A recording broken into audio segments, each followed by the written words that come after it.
Diplomacy historian fumes, club play resumes, and World DipCon looms. I'm David Hood of the Diplomacy Broadcast Network, and this is Deadline, DBN's monthly news program. Dateline, August 2022. For our feature story, World DipCon, the face-to-face World Championship of Diplomacy, is right around the corner, and so are other tournaments. So what is tournament diplomacy actually like? And how is it different from just playing casual pickup games? Is there a particular mindset you should adopt when preparing to compete in a tournament? We'll talk about these and other aspects of diplomacy tournament play in our panel discussion later in this program. But first, a look at headlines from around the world of diplomacy. The Boston Massacre face-to-face tournament was just held August 12th through 14th, and Robert Schuppe of Germany has won the event. He's otherwise known as the Deutsche Destroyer. Tournament director Alex Maslow resurrected this event, attended by members of the local club, the Boston Backbiters, as well as for players traveling from near and far. Matt Langer of Massachusetts came in second, while Hunter Ketcher of Connecticut took the third position. Other face-to-face tournaments are right around the corner, folks, including the European Diplomacy Championships in Sion, Switzerland, September 9th through 11th, Chicago's Weaselmoot, September 23rd through 25th, SpireCon in the UK that same weekend, and the Liberty Cup in Philadelphia, October 7th through 9th. Visit the sites listed below for more information and to register for one or more of these upcoming events. DB&I qualification points are also on the line here. Remember that, everybody, and we'll see you at the next tournament. One of the more informative hobby projects to emerge during the pandemic period was the Masterclass, a series of lectures and discussions on the VWDC Discord server led by well-known hobby figures. It focused on topics of interest to the hobby at large. Audio recordings of many past masterclasses have also been released as podcasts by Brother Board as part of the offerings on his Diplomacy Dojo YouTube channel. Masterclass coordinator Natty Schaefer has just announced the latest offering. On August 21st at noon Eastern Time, Markus Zijlstra will take a short break from running his BlitzCon that same weekend to present on the mathematics of stalemate lines. If you are not already part of the VWDC Discord server, join by following the link below. If you want a foretaste of Markus talking about diplomacy, stay tuned for the featured interview later in this Deadline broadcast. Here on Deadline, we like to report on how the game of diplomacy interacts with the wider world, whether that be in academia, in journalism, or in gaming as a whole. In what may be the first specifically Catholic take on our game, an article in the St. Austin Review, which is an online Catholic journal of culture, literature, and ideas, contrasts the historical setting for diplomacy with the actual events leading to the First World War. The writer contends that while in real life, the failure in diplomatic flexibility leading to war stemmed from a belief that international commitments should be honored, this game teaches something else. I will quote him, "Therein lies the most unsettling aspect an historian finds when mulling over the rules of diplomacy. Although the game expects its players to break promises made to one another, the tragic reality of the Great War marched on because those historical players kept their word." So apparently, folks, you and I are learning good habits by stabbing, as if we didn't already know that. Check out this interesting article at the link provided below. The diplomacy hobby at one time was organized around the publication of fanzines, which we just called zines for short. In the pre-internet age, these zines formed the backbone of hobby activity by housing classic and variant postal games, facilitating discussion and debate about both hobby and non-hobby topics, and by allowing the personalities of the zine publishers to enhance the overall fun and the relationships built mostly not on the somewhat rare chances to meet face-to-face, but instead on the zine format. Luckily, there are still zines in publication today. One that reminds this correspondent a lot of the old days is the zine called Last Orders, which is pubbed by British hobbyist Simon Langley Evans.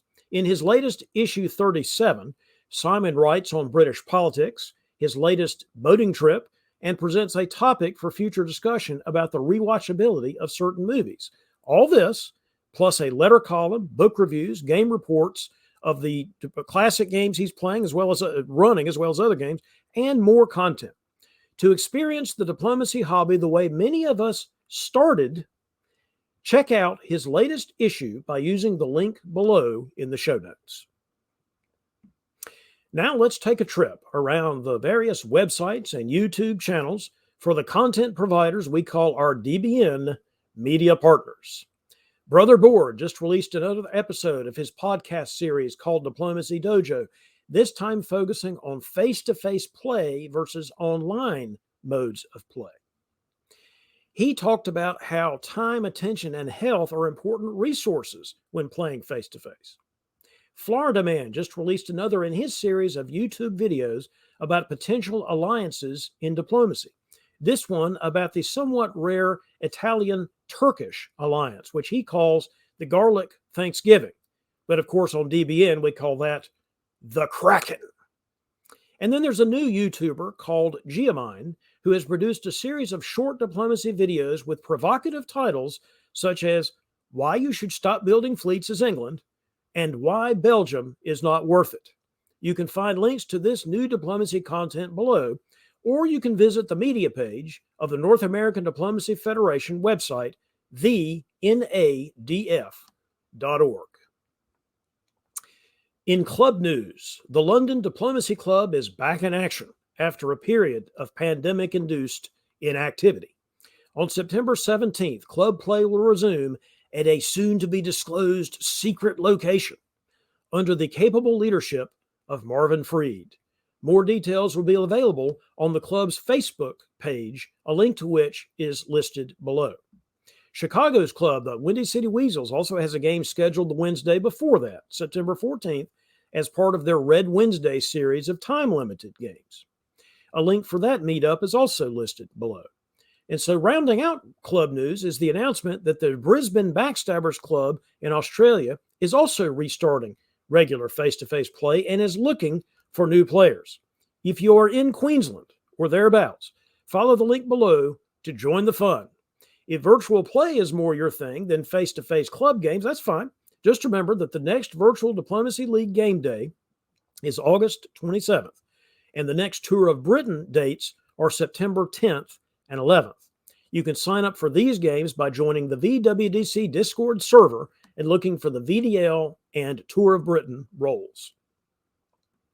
This year's World DipCon, to be held in conjunction with the Carnage Diplomacy Tournament in Mount Snow, Vermont, is shaping up to be this year's must-attend event. Delayed by 2 years due to the pandemic, the tournament will be run by longtime Carnage tournament director David Maletsky using his Carnage lead-based scoring system. Opening ceremonies will take place that Thursday evening, November 3rd, with diplomacy rounds at 9 a.m. and 5 p.m. each of November 4th and November 5th. The event will then close with an awards ceremony that Sunday morning at 10 a.m. Given the number of folk who have already committed, this will certainly be this year's largest face-to-face tournament, so make plans now to add your name to that list. Join the Carnage Discord server using the link below. Hurry, though, rooms at the Mount Snow Resort are going fast. And now it's time for a segment which we call My Favorite Things. We'll interview a diplomacy player about that person's diplomacy journey, and then talk about something of particular interest to that hobbyist, whether or not related to diplomacy. This month, we talk to Markus Zijlstra, also known online as Captain Meme, about all of his various hobby activities. Hello, Markus, and welcome to Deadline. Hi, nice to be here. Before we launch into the interview itself, could you tell our audience a little bit about, who you are, what you do, and how you got into diplomacy? Yeah, so I'm primarily these days a tournament director and commentator for diplomacy. I do very occasionally play it as well. I got into it maybe 12 years ago, I think, when my maths teacher introduced me to it on a field trip. And since then, I've been relentlessly obsessed. Well, that's a good thing. And tell us where you're located. I'm in the United Kingdom, in Cambridge at the moment, actually. Right. Well, some of our folk here will have seen you doing tournament coverage here on Diplomacy Broadcast Network, but you also have your own channel on YouTube called Diplo Strats. Tell us a little bit about what that is and why you create your own diplomacy videos. Yeah, that was it was created quite a long time ago. It was just when I felt like there needed to be more diplomacy content out there. And it's kind of just developed into a podcast of sorts with my friend Ezio, Markus who's also been on the show, I believe, where we bring up a map of a game and then we just banter for like 4 hours about all of the things that happen for it. And somehow that's got enough attention. People tend to like it, so we will keep on doing it as long as people enjoy listening to it. But it's not quite as high-level commentary as you'd find here. Well, I don't know about that. It's not long. It's just in-depth is the way to describe it. Yeah, that's true. Like the DBN stuff actually turns out longer quite a lot of the time, but I think you tend to cover a lot more games in the time that we cover one in. Yeah, that's true. Well, I know that one of your favorite things right now is Blitz Press. So tell us a little bit more about that mode of play, and in particular, why you have been utilizing the new webdiplomacy.com interface to play Blitz Press. Yeah, I mean, so Blitz isn't actually completely new. It used to be called live games, and they used to happen a lot of the time. The problem is that, you know, as the internet develops, people get used to things like actual live chat from Discord and such, and having to constantly press the refresh button on diplomacy sites wasn't really good enough for people to play that. So Blitz/Live is 5-minute phase games. They last until 1908. And they tend to take around 2 hours. So it's much less of a commitment than your standard game. It works quite well for me because in virtual face-to-face, that tends to be a little bit too long for me. And I've found that when I play extended deadline over several months or whatever, I tend to get unhealthily obsessed with checking my inbox every single day. So just one span of 2 hours that I can dedicate to one game just feels fantastic. And yeah, the new web dev interface makes it much better to play because it's got that live updating chat. You don't have to continuously click refresh. It feels very natural to just get a game done in 2 hours with it. You know, one of the things that strikes me about the modern world of diplomacy is how many different ways you can play. It's like a smorgasbord. Instead of everybody having to eat the same ham sandwich, you can have a smorgasbord and do whatever you want, almost. And it's great that that fits into each individual's need for diplomacy at his or her own level or his or her own pace. Yeah, I agree completely. That's what's so awesome about face-to-face, virtual face-to-face, and so on. There's always been a lot of methods of playing, and I think a long time ago they used to all be quite separate. Well, a long time ago they used to be quite interlinked. Like the people who played Postal would also play face-to-face and such, and then it went through a span of being unlinked again, and that now a lot of people are getting back together. That's always great to see, meeting people from all the different styles of diplomacy. That's really true. Speaking of that, there's different platforms as well that one can play on now. How would you compare the new web diplomacy interface to other recent adaptations of the game like Conspiracy or Primacy or Duplicity? Yeah, I'd say it matches up pretty well to them in general. It's very modern in the same way that they are. I think Conspiracy, like, that's always been my favorite platform in terms of interface. You're not going to get any better than that. And web diplomacy is kind of just about at that level now. But the difference is that Conspiracy is only available on Android devices, which is a big limiting factor at the moment. Especially, like, I prefer to play on PC just because I have never gotten quite familiar with typing fast on a mobile phone. So yeah, I would definitely put web diplomacy up there. Yeah, that's good.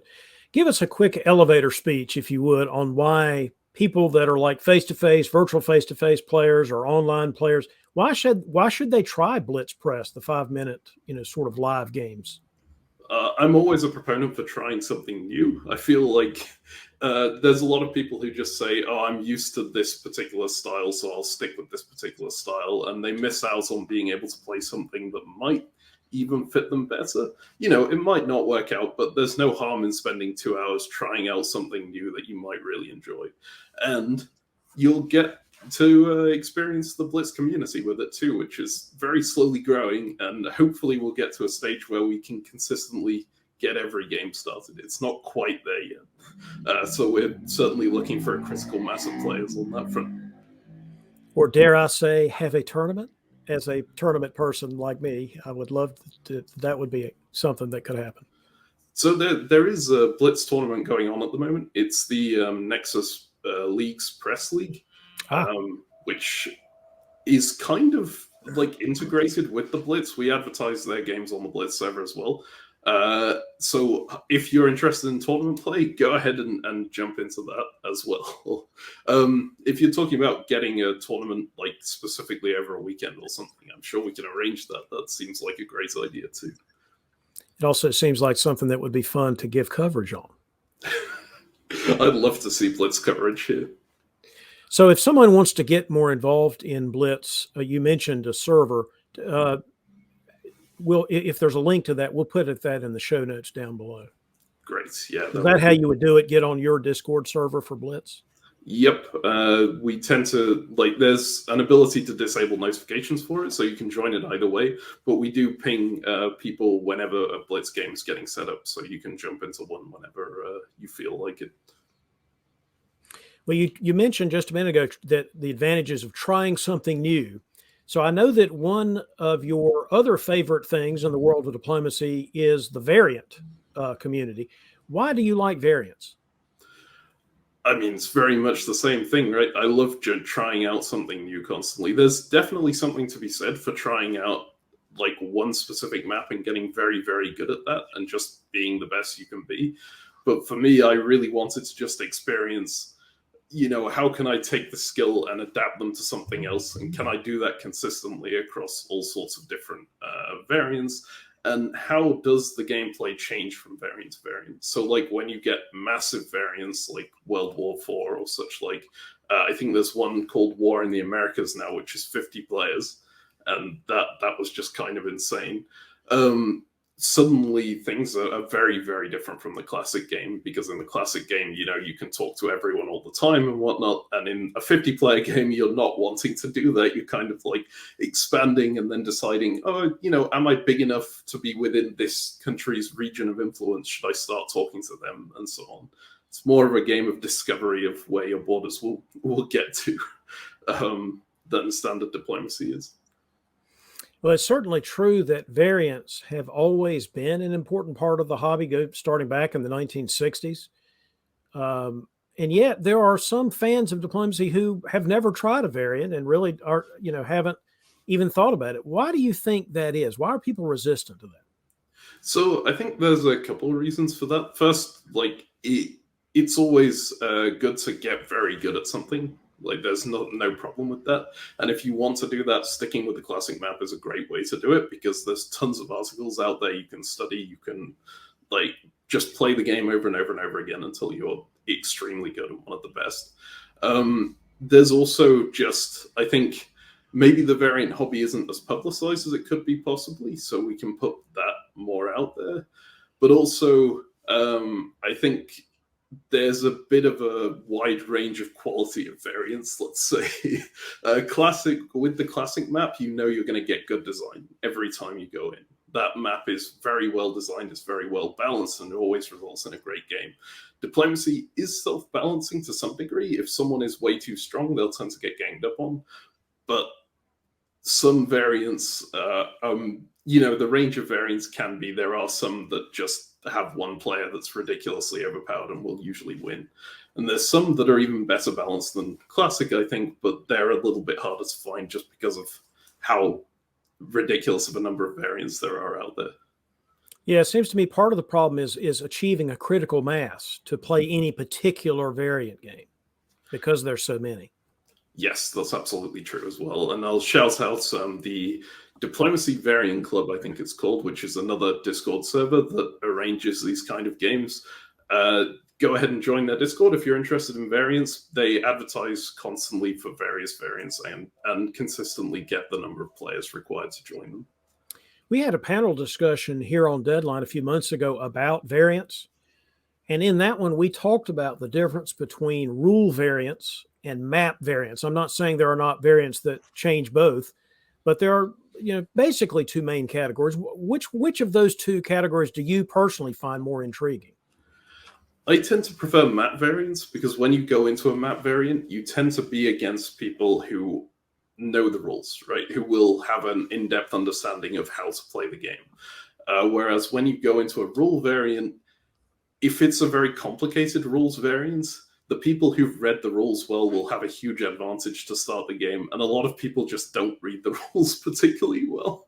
There was a variant called Dissolution, I think, which was made by Alex Ronk, which I played a while ago, which had very, very complicated rules, and it was incredible to play. And once we narrowed the field to like the people who understood how the game worked, it was fantastic.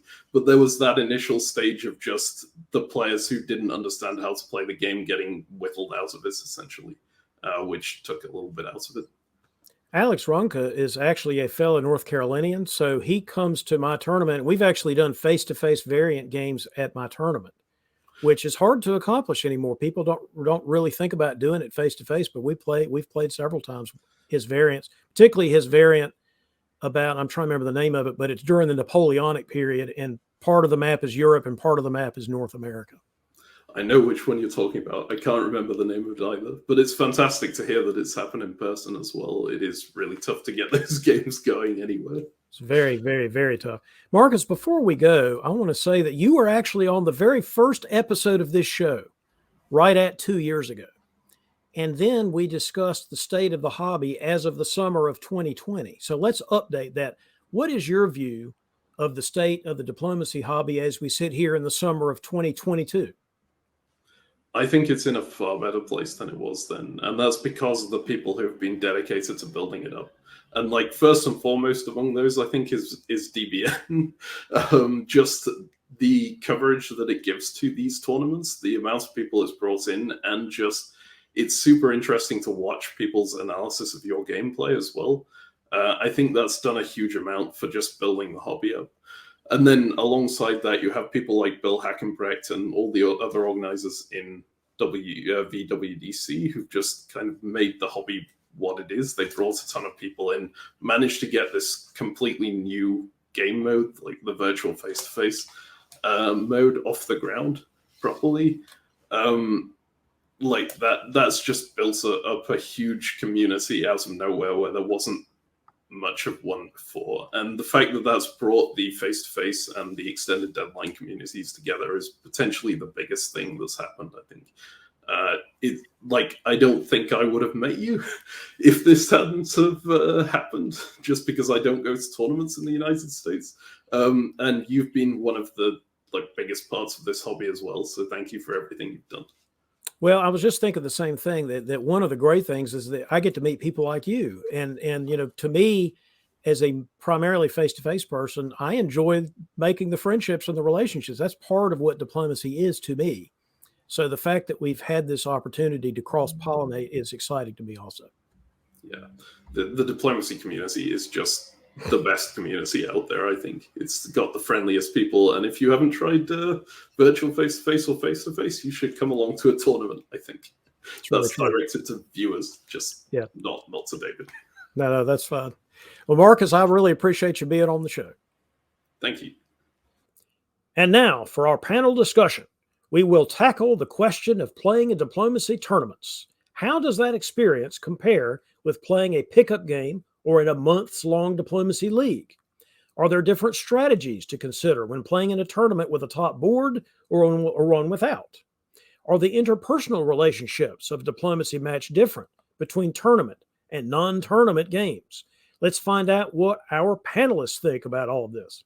Joining us in the studio, we have multiple face-to-face tournament winner Adam Siegel of New York, current DBNI champ and California resident Jason Messbaum, and Michigan resident Russ Dennis, the reigning Alpha Weasel, because he won the 2021 virtual version of Chicago's Weasel Moot tournament. Russ, let me start with you. Tell us a little bit about your diplomacy background in general and your experiences in online, virtual, or face-to-face tournament play in particular.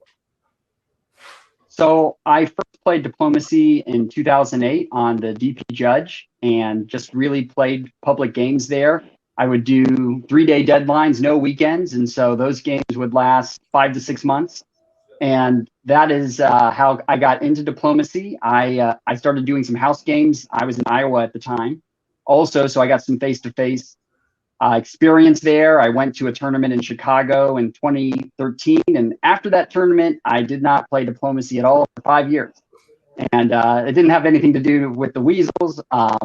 But when I moved to Michigan in 2018, there was a local scene here that was trying to get going. And so I met with some of the people there and then also thought, hey, I need to brush up. I haven't played in a while. And so I started playing on the Conspiracy app.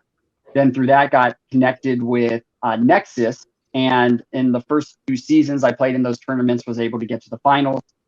And went to Tempest in 2019 for the face-to-face tournament there. When the virtual scene started up, I've been pretty active, involved in all different formats of or the different tournaments that are going on in virtual. So really, most of my diplomacy experience really is tournaments. And I really love that side of competition. Thank you for that. Jason, how about you? Most of our viewers will know that you've had recent tournament successes, but lay it on us anyway. So I also played back on the email judges, like 20 years ago now. I also had one game that took a year. I think by the end of the year, me and one other player were the only remaining original players. Did a couple of house games with my cousin who played diplomacy.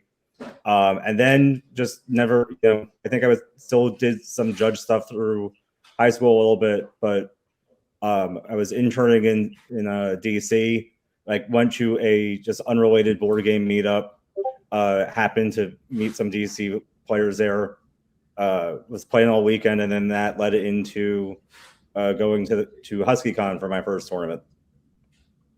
And you are fresh as we tape this. You are fresh from a tournament diplomacy game, right? Yes. The game took 8 hours. It's Carnage scoring. Who would have thought that Carnage scoring would have such a long game, right? So you are joining us from Boston Massacre, right? That's right. Well, there's nothing better after 8 hours of diplomacy than another 20 minutes of talking about diplomacy, I think. So, Adam, you serve as a DBN analyst, but you've also had significant tournament experience of your own. So tell us about that. So I've been playing tournament diplomacy since about 2000, where I got started out in California.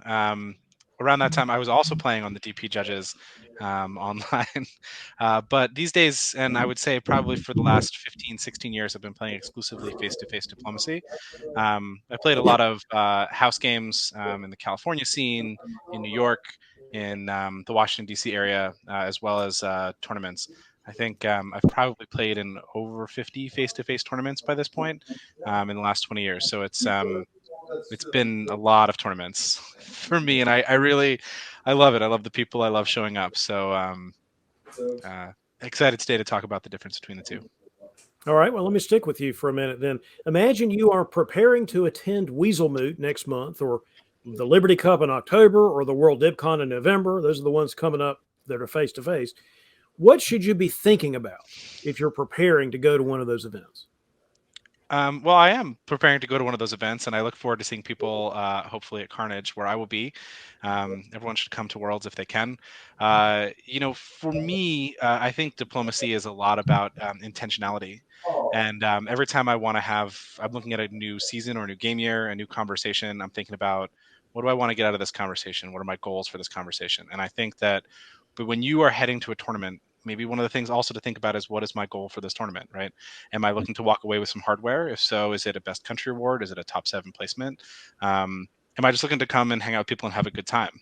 Because I think that how you structure your weekend, how you structure your games and your conversations are important, and it's really important to think about what you want to get out of the tournament experience. When I go to a house game, the answer is I'm showing up to have fun. I'm showing up to hang out with my buddies and just have a fun game of diplomacy. And honestly, like, those are the kinds of games where I want to play an 8 Fleet Russia, or I want to play like some kind of crazy weird new strategy that I've never done before. And in a tournament setting, if I'm, especially in Carnage, right, where your relative placement of 1 to 2 centers really makes a difference, and where usually, not always, but usually there's no drop round in a Carnage scoring system, you need to make sure you do not tank a game if you're trying to do well in the tournament. And you need to, think that maybe this isn't the game where I want to do something really out of the box. Maybe this isn't a game where I want to take a big risk before 1903. I really would rather wait and see and try and jockey for like a decent mid-game position so I can make sure that I'm at least getting a score out of this round. And so I think everyone's answer for that intentionality is going to be different, and there is no wrong answer. If you're a person who is in their first tournament and you're saying, I just want to walk away with having a good game, and a good game is like a third on a board, right? Know that going in and say, okay, I think that that's like 6 to 8 centers, and I want to figure out how to get into that position. That's my goal.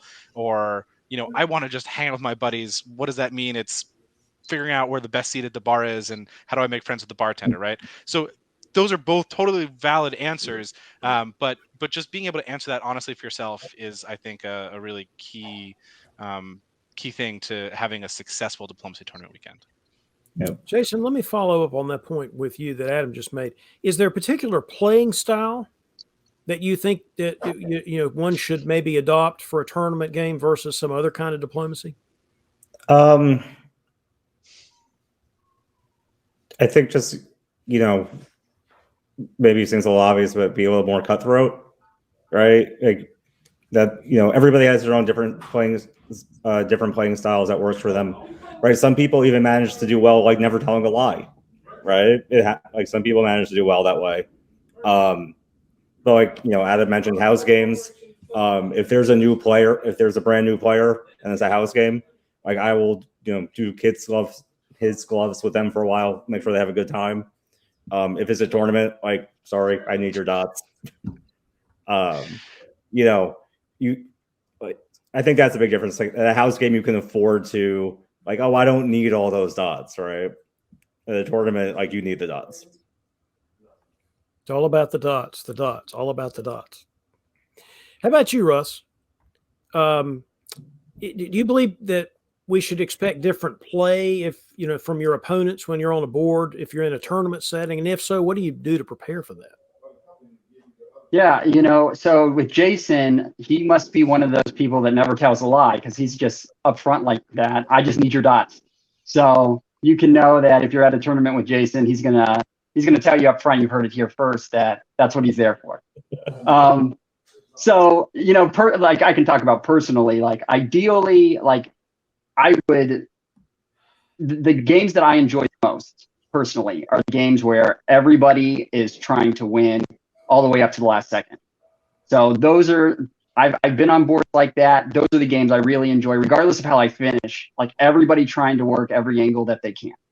So ideally, yes, I think that is what you want, but on a practical level, that's never going to be the case. And that's okay, right? The tournament is not about everybody playing the way that you want them to play, though we may have opinions and we may talk about that after the game. At the end of the day, what we're trying to do in the community is to draw people in and have competitive games, but also build, I would say, good relationships.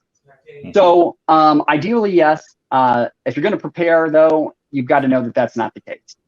Like Adam was saying, you've got people that are going to be playing a tournament for their first time, and they are very nervous about, am I going to be able to make it in this? And that they're going to be perhaps way more cautious in a tournament setting than they would have been just playing a public game, because they think, okay, these are players that I've not swam in these waters before. So, you're taking that in. If you're going to be preparing for people having these different end game goals, these different goals they have, then I would say you prepare by doing your pregame sleuthing, right? Trying to connect with people, find out where they're from, what's going on. And that's the same with online, virtual, face-to-face. Like, you want to have connections, some kind, with people before you play with them, right? That you're not trying to figure it out on board. And but I would say this, like, the best way to prepare for a tournament is to be okay with leaving the game on the board. Like, yes, you're going to talk about it, but if you come in to the tournament saying, look, if I don't get this, then I'm going to dislike this person, or if I don't get this, I'm going to, cause this giant scene and flip over boards or whichever, that's, first of all, not only will you have a terrible time, other people will. And then on top of it, I think you're going to miss out on some of the beauty of a diplomacy tournament, which is, you're going to become friends with people that make terrible moves. I've become friends with Ed Sullivan, and he has made some incredibly terrible moves, and especially the first game we ever played together. And we've gone on to become good friends. And why is that? Well, because, you may cross swords on a board, but at the end of the day, you've got a group of people that I think are interesting and also fun to be around. So prepare for it by doing, first of all, understanding that they're not going to go your way all the time, and that's okay. But also be ready to say, you know what, I'm going to enjoy my time with the people that are there. Russ, you've already said that you have a lot of experience, or really most of your experience, in tournaments, tournaments in general, but online tournaments in particular. I know you talked about the Nexus events that you've been in. You played a lot of online diplomacy. Do you think that tournament play is different online? Oh, yeah, definitely. First off, it's a lot longer, like a lot longer. So whereas you may be playing, 2 or 3 days at a tournament, you play an online diplomacy tournament, you're playing 3 months. Sometimes some of these tournaments go 8, 9 months or a year even. So the time investment for people that are competitive is immense. It's, by the way, one of the reasons I don't do it anymore. But there's a ton of a lot of riding on your time, right, that you put into this. And you also have more times to think through your moves and really exhaust all your options. And so that's different. It's not quite as intense, I would say, as like even virtual or face-to-face, because you are not in that moment, like trying to cram everything in 15 minutes. You've got time to do it. And also, I would say that, online play actually can, in my experience, can be more cutthroat than virtual and face-to-face, because it's more impersonal, right? So you are looking at the board. You're not looking in somebody's eyes as you tell them, oh, yes, I won't move into your center. So you're just looking at that and saying, what is the best move that I need to make in this next day? And then I need to put in all my time to make this happen. So that tends to be more cutthroat. And because you have more time too, you have people that are definitely willing to do almost anything to get that extra center. So I would say that's a big difference between online play and face-to-face. I love online play personally. It's like, I really enjoy it. I like all forms of it, but I really do enjoy online. It's it can just really consume some time. So. Understandable. Adam, do you think that playing styles ought to be different depending on the format of the event or the venue or anything, tournament rules? Yes, without a question. I mean, well, let me put it this way. I'll answer the question with yes. If by ought to be different, you mean ought to be different if you are trying to win the tournament. If you are there for maximum fun, no. If you're there just to play a game of diplomacy, no. But if it should your play differ if you want to win the tournament? Absolutely, 100% yes. First and foremost, it starts with a scoring system, and it starts with understanding the history of individual scoring systems. Take Carnage scoring, for example. We could talk about it because it's the scoring system we'll use for Worlds this year. It's the scoring system that Jason's event is currently employing. And for those who aren't familiar with it, but basically you get 7,000 points if you're in first, 6, 7, 6, 5, 4, 3, 2, 1 for the 7 places, plus 1 point for each center. And people look at that scoring system all the time, and commonly what I hear is, well, if you're in the lead, you should want to stop playing the game, because you've the 7,000 points. Those are the points that matter. And if you look at the history of tournaments scored by Carnage, more than 50% of them, one of the top 7 placements, are determined by center count, not by the placement scoring. And I've seen several tournaments where the top 3 spaces are all equal and differentiated only by the center count. So understanding really what it takes to win in an individual tournament, understanding how that center count works, right? For example, if I'm playing in a Carnage-based scoring system, the difference between my score and the person below me score actually doesn't matter. So a good, strong alliance where you have 13 centers and 12 centers can be a great result for both players, right? That scoring system that in David Hood's tournament in DixieCon, right, in a draw-based scoring system, 3-way draw with 12 centers and 11 centers, also a really great score. But if you go to Chicago and you play in Weaselmoot, where I think they still play with some of squares, your score is bad. So when I sit down to a table and I think about how do I want to work with the player next to me and how long do I think that relationship lasts, in a Carnage scoring system and a DixieCon scoring system, that relationship can last till the end of the game. We can both walk away with a wonderful score. In a Sum of Squares scoring system, it is often very difficult to have that same kind of viewpoint on your relationship with another player if you want to win the tournament, because your score dictates the fact that you need to keep a lot of other small players alive, right? In Carnage scoring system, and in Sum of Squares, you don't need to kill small players, right? Because they're not threatening your score. But in a draw-based scoring system, you absolutely cannot allow a small player to get to the stalemate line. You, as a large player, need to control not only where your growth is coming from, but also where the stalemate lines are. And in fact, actually, for maximizing your score in a DixieCon scoring system, controlling the stalemate line is often more important than getting more centers. Because if you are in 6 or 7 center position and you're in an important stalemate line, you're in the 3-way draw regardless of the size of your position. And in DixieCon, you get 3-way draws, you can win the tournament off that. So that's important. Understanding whether or not your tournament has a drop round in terms of scoring is also extremely important. If you have a drop round, maybe you can risk a little bit more, right? If you have a drop round and you've already got a bad score, now you need to play a little bit more conservatively. You need to think a little bit more about how that round is going to matter for you in your overall. If you're in a tournament situation and you found out somebody else soloed, how does that change your viewpoint, right? Because Carnage scoring system is like 36,000 points for somebody who soloed, right? You win the tournament if you solo and no one else solos, or if 2 people solo, it's equivalent, right? So if you find out somebody else soloed, your gameplay should change if you want to win the tournament. So I do think that that how should your play be if you want. How does it ought to be different, or how should it be different if you want to win?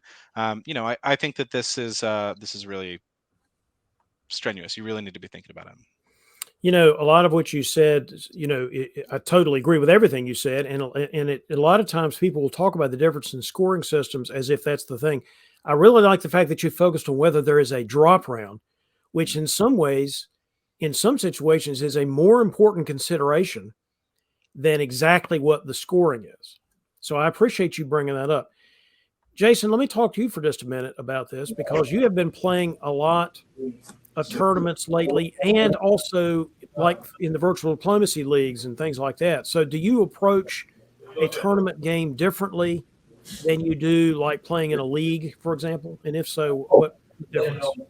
I mean, so in a lot of ways, a league is just a long tournament, right? It can be, I don't know if I necessarily approach it super differently. There's more rounds, right? Like with VDL, for example. The tournament, like maybe people will be willing to do things in the first round, like a 3-way share top that they wouldn't be willing to do in the third round, when you know where the scores are. I think a league is, basically the same thing, like, except instead of like first round, like maybe it's the first couple of months, like, first 3 months. And then as the standings start to come into crystallize a bit, then you're gonna, start to play the league just like a later rounds in the tournament. I think where like, okay, like I really need the score, or hey, like I'm on board with somebody who like I'm in neck and neck with for 7th place, get on the top board for the league. Like maybe I should knife them so that I get on that 7th slot and they don't. Maybe you should knife them, or you're going to knife them. Let's hear that, because I heard the thing something about dots earlier. I need your dots. Give me your dots. Well, knife them if you can do it without like having your position immediately collapse because they just stop defending, right? Oh, fine. Well, let me follow up with you on a serious question about tournament format. We all know that you won the latest DBN Invitational virtual event back in February, which is a tournament with a top board. Do you think that the existence of the top board changes your tournament diplomacy play? Yes. So you'll hear a lot of people say like, oh, like a top board is very different than having a top board is very different than one with not, because on the top board, sorry, I just came off this 8-hour game.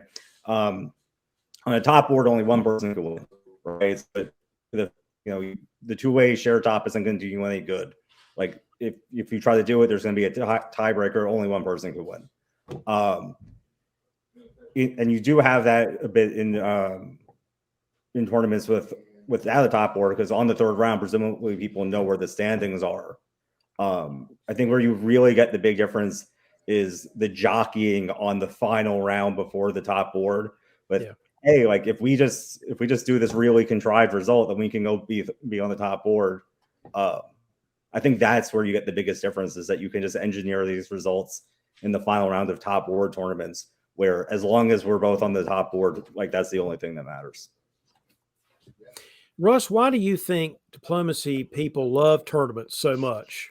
And do you think that environment can be fun for players who are beginners? Yeah, so the operative word, right, is what is fun for you. Adam said, that if you're going to try to win, you can't have the most fun, right, at a tournament. So again, it comes down to like what makes diplomacy fun for you. If if the reason you enjoy diplomacy is because of all the great friends you get to make, well, I don't know if you make them on the board. You may make them, off the board. But if what is fun for you in diplomacy is the competitive side and the competition against, people that are think a lot about things, are clever, and you like that, well, then tournaments are great for that, because tournaments attract the people that are the most invested in playing the game well. And so you're not going to be getting, most likely, you're not going to be into games where there's all kinds of people not turning their moves in, missed orders all over the place. It does happen, but all over the place, that you won't be seeing that. And that'll be a lot of fun. Now, and by the way, too, like if a person really enjoys the social side of it, I mean, diplomacy tournaments are still good for that. People come and don't play games, right? Just because they want to hang out, and they'll say, the game's not really that fun for me, but I like the people. So tournaments can still be fun. I would say though, like Adam, if you're coming to win, where you find your fun and enjoyment in a tournament is not going to be, I think, what people operatively think of fun. But if what you enjoy is the challenge of the game, and doing your best to try to get out of a bad position or make a position stronger, tournaments are going to be the best place. Now, as far as for beginners, again, like I said, it's if you're coming there to win the whole thing and you will not have fun if you don't, chances are you will not have fun. But if you are coming there to say, you know what, I want to play some really good diplomacy against some really good players, you're going to have a great time. Adam, you have already talked about this some, about what one should do to maximize one's chances of doing well in a particular format of play. I want you to expand on that a little bit, but I'm going to throw your curveball. My view of your game is that you are probably the craftiest, I'm serious, the craftiest sort of innovativest player that I've seen. You really. So I want you to give some tips to people who are trying to do better in a tournament. Maybe they've been to some tournaments, haven't really figured out any special sauce here. What are some tips you can give them to maximize their ability to do well in a tournament? Give us some of your secrets. It's interesting, right? Because I prepped for the first part of the question. And I wanted to follow up on something that Russ said. I actually don't think that you have to choose between having fun and doing well. But I often find that I have to control myself at a tournament where I really want to do well. When I go to a tournament and I want to have the most fun, I'm usually having 2 to 4 drinks a day. If I'm going to a tournament to be competitive, I'm not drinking. If I'm going to a tournament to have the most fun, when I'm done playing diplomacy, I'm going to stay up and play Age of Renaissance with David Hood until 3 in the morning while the last game completes because he's got to stay there and score. If I really want to do well, I'm going to bed at 12 o'clock, right? If I want to have the most fun, right, I'm going to go hang out with a bunch of people and get whatever food they're getting, which might be like, a giant bowl of Chipotle that means that I might, not be feeling so great in 2 hours, like need a nap. But if I'm playing really maximizing my score and really thinking about it, right? I'm making sure that I'm eating 45 to 50 minutes beforehand, having the right amount of caffeine so I'm not bouncing off the walls. I'm making sure that I bring snacks with myself. I always keep a pack of gum and breath mints in my pocket, not for myself, but for other people. I'm making sure I'm showering on the regular and brushing my teeth, right? You can't imagine the number of people who I'm like, you're a great diplomacy player. I can't talk to you because your breath smells, right? Like, if that's you, you haven't thought enough about what it takes to win a diplomacy tournament, right? If you haven't, you know, if you're a person who knows that at Carnage, right, we're playing 2 rounds on Friday and 2 rounds on Saturday. If you want to win that tournament, you have to think about where your meals are. You have to think about where your sugar intake is. And you have to think about the fact that at 4 o'clock in the afternoon, your biggest advantage is going to be the fact that if you've eaten well and you're rested, you're going to be more on top of the game than third of the people who are there. And that's not a criticism, right? But like, if I'm going to Carnage to have maximum fun, I'm staying up all night long and playing some weird civilization game or through the ages or nations or something like that because I love that stuff, right? And I'm going to have a really fun time at Carnage. But if I'm going to win Carnage, I'm going to bed at 11 o'clock. I'm going to make sure that I get as much sleep as I can. I'm really going to be focused on preparing myself for a grueling 48 hours of diplomacy, right? And and I don't think that one is necessarily more fun than the other. Winning is a lot of fun, right? Right. But what does it take to really like move it from I'm having a good game of diplomacy to like I'm doing really well? I can't tell you the number of tournaments that like I've won because it's 2 in the morning and nobody else cares but me, and I'm still pushing. And everyone's just like, so you're telling me I can go to bed if I just give you one more center? Okay, fine, right? Or like someone else, it's 2 in the morning and they're 4 beers in and they have a misorder or something along those lines. And it's if you are focused, if you care enough to make that happen, then you maybe minimize your fun a little bit to maximize your score. Um, I think that that's really important. I think that the other thing that maybe we should talk about in terms of preparation. And I know David has a lot of opinions about this, but understanding, particularly for tournaments with top boards, what the overall score is and where other results are in order to understand as the tournament continues, what do I need in order to get the result that I want is actually shockingly important. Um, for a scoring system like Carnage, just thinking about worlds, if you don't know that somebody else has a solo, right? There are other people out there who know that that's going to change their gameplay, right? If you're playing in a top board tournament, knowing reasonably close to what you need to do to get top 7 going into the last round in order to play on that top board is important, right? If you're like, look, I just need a solid third result, I can go into a board and get a solid third result by just, keeping myself safe and at 5 centers until the mid game, right? I think that being able to have enough awareness in a tournament room of the other boards, being able to talk to other people and know how their games went, is an important piece to playing a tournament, not just playing the game of diplomacy, but playing the whole weekend. Well, let me tell you, when you come to that fork in the road at Carnage, which path you're going to take. I'm bringing nations with me, so I will see you at midnight one of those nights. That's the road less traveled, and it will make all the difference. It's funny, David. I actually haven't decided yet if I'm gonna go and play like 1 or 2 rounds and just I have thought I fun just or play. decided for you. I'm bringing nations with me. I think Adam has just like created the worst diplomacy insult ever. Because when you go to him and say, "Why did you not work with me? Why did you attack me?" After taking your dots, he'll say, "Well, also your breath stinks." And well, it might be true. Might be true. Yeah.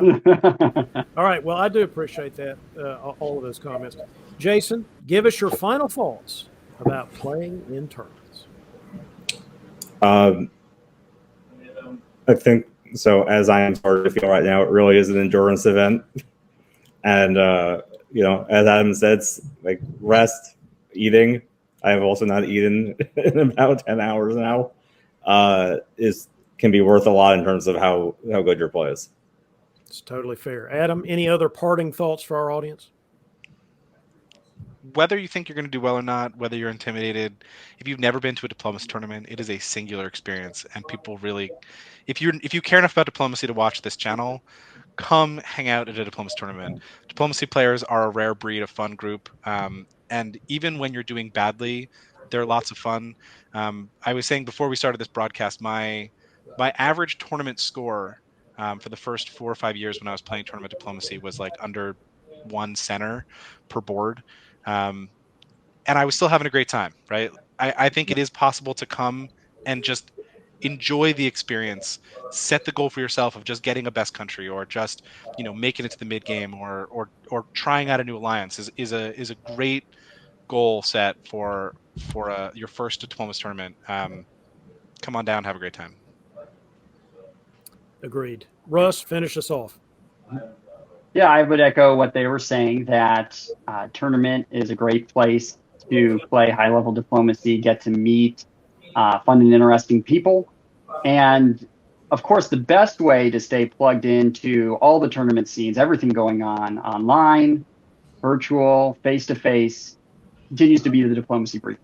So you can sign up for that. You can sign up for that at diplomacybriefing.com. And, just thank you so much for all of these tournament organizers that send us everything, all the results. And of course, for all the people that win, they also write strategy articles for us. So that's another reason to check out. We've got a Google Calendar now, so you can actually just plug that thing right into your phone. And every time there's a new tournament that gets added to it, regardless of where it's at, it'll be right there on your calendar. So again, just go to diplomacybriefing.com. There's a tournament section. You can download that and get yourself all set up. I appreciate that commercial, which I actually totally support, because diplomacybriefing.com is awesome. Thanks, you guys, for being on the show, and see you at the next tournament. And thanks to all of you watching at home. We hope you have enjoyed this broadcast of Deadline. If you have news, ideas for features, or feedback of any kind, please feel free to send an email to info@diplobn.com, or you can drop me a line directly using davidhood@dixiecon.com. For our other broadcast offerings, visit our website at diplobn.com. This is David Hood signing off. I wish you brightness and bliss and, of course, Belgium.